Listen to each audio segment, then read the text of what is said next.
Hello and welcome to your favourite channel Braino Solution. देखो बच्चों, आज हम करेंगे चैप्टर प्रोबेबिलिटी। पहला क्वेश्चन है फिल इन द ब्लैंक है। इसमें कह रहे हैं the probability of an event E plus probability of the event not E क्या होती है। तो बच्चों ये क्या होता है, दोनों आपस में कॉम्प्लीमेंट्री होते हैं। ठीक है, तो इन दोनों का जो सम होता है वो इक्वल टू 1 होता है। ठीक है, अगला आ जाओ। ये कह रहे हैं the probability of an event that can not happen is. Probability बताओ कि event of an event that can not happen, जो इवेंट हो ही नहीं सकता उसकी प्रोबेबिलिटी बताओ।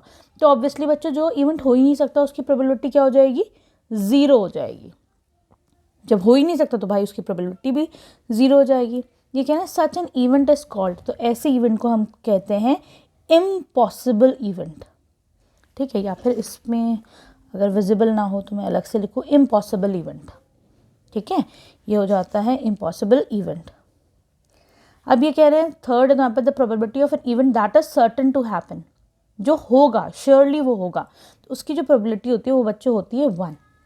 ठीक है, such an event is called, ऐसे इवेंट को क्या कहा जाता है, सर्टन इवेंट या फिर श्योर इवेंट भी कह सकते हो। ठीक है, या फिर सर्टन इवेंट भी कह सकते हैं। ये कह रहे हैं the sum of the probabilities of all the elementary events of an experiment is.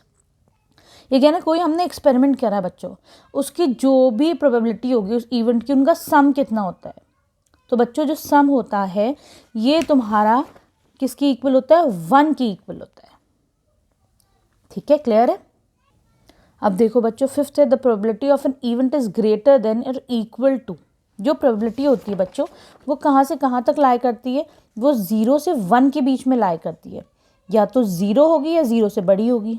ठीक है, या 1 होगी या फिर 1 से छोटी होगी जो प्रोबेबिलिटी होती है किसी भी इवेंट की। ठीक है, क्लियर है। तो ये 0 से 1 के बीच में ही प्रोबेबिलिटी लाई करती है। क्लियर, तो यहाँ पे हम लिख देंगे दिस इज ग्रेटर देन और equal to 0 and less than और इक्वल टू 1। ठीक है, अब आ जाओ तुम अपने सेकेंड क्वेश्चन पे।